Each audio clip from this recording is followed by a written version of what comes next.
Why do I still think about someone who hurt me? Do you ever stayed up at 3 a.m. thinking about that person you know shouldn't be on your mind? The one who made you feel small, ignored your messages, always put you second? And yet, there they are, occupying VIP space in your brain like they bought a premium ticket.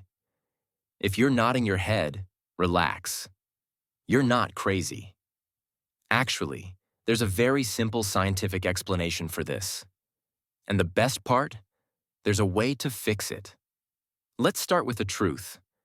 Our brain doesn't really know how to tell the difference between good attention and bad attention. To it, any kind of emotional intensity is interesting. It's like that friend who loves horror movies. They know they'll be scared, but they can't stop watching. When someone treats us badly, our brain interprets it as, wow, this person is important. Look at the strong reaction they cause in me. It's kind of pathetic when you stop to think about it, right? But that's exactly how it works. Imagine your brain is like YouTube's algorithm. It sees that you had a strong emotional reaction to that person and thinks, whoa, relevant content. I'll show more of this. Then it keeps bombarding you with memories, thoughts, and even dreams about the person. Do you know why amusement parks have roller coasters and not slow cars that go in a straight line?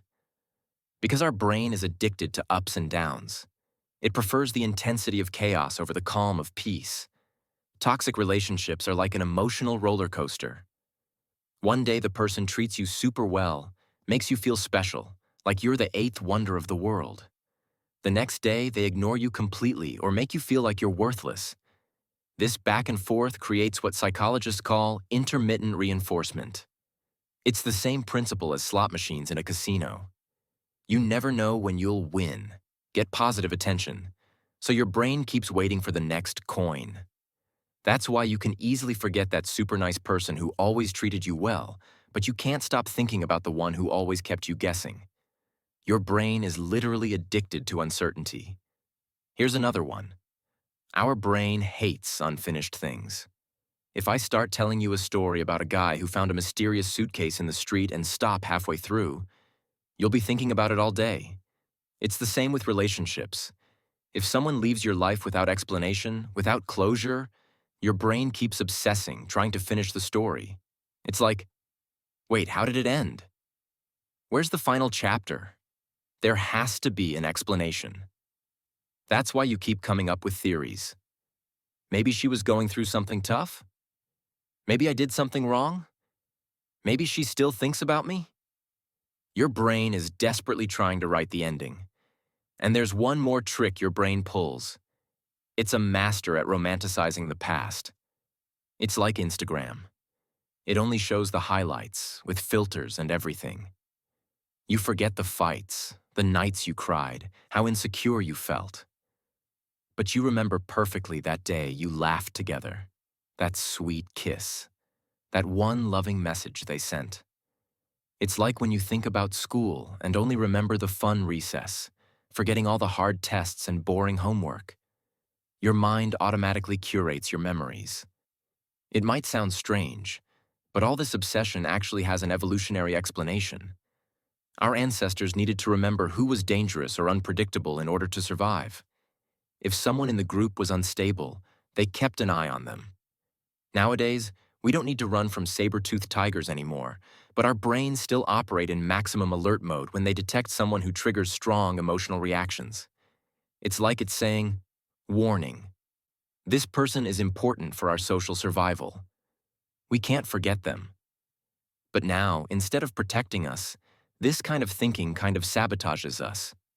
Now for the good part. How do we stop this? First, understand that it's not your fault. You're not weak, needy, or clingy. You're just human, with a brain that's working exactly the way it's supposed to. The problem is, it's a little outdated for the modern world. Second, stop feeding the mental algorithm. Every time you check their Instagram, relive conversations, or create scenarios in your head, you're telling your brain, this is important. Keep thinking about it. It's like picking at a scab. It'll never heal if you don't stop messing with it. Third, redirect your attention consciously. When you notice you're thinking about the person, don't judge yourself. Just observe the thought and gently shift your focus to something else. It's like changing the channel on TV. Here's an experiment. Try not thinking about a pink elephant.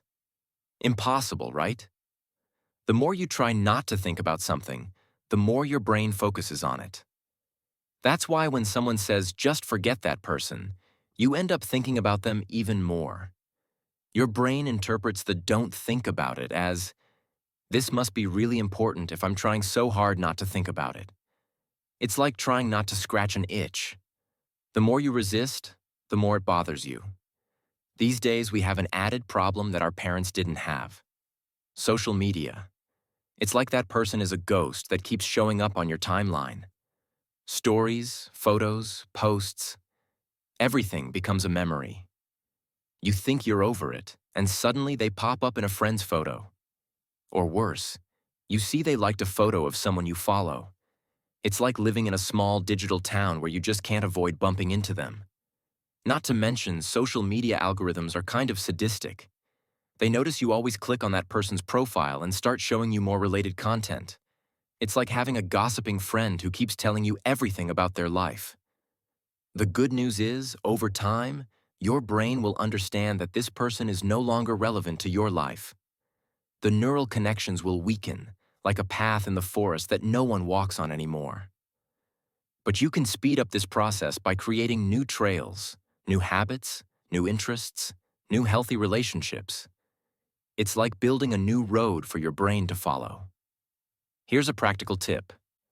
Every time you catch yourself thinking about the person, do something physical. Stand up, drink a glass of water, do 3 jumping jacks. This interrupts the mental pattern and creates a new association in the brain. When a thought about the person appears, instead of fighting it, simply acknowledge it. Oh, there's that thought again. Thanks, brain, for the reminder, but now I'm going to focus on something else. It's like dealing with a persistent salesman at your door. You don't need to argue or be rude. Just say, no, thank you, and gently close the door. Remember, thinking about someone who hurt you doesn't mean you still love them or want them back. It just means your brain is still processing an intense experience.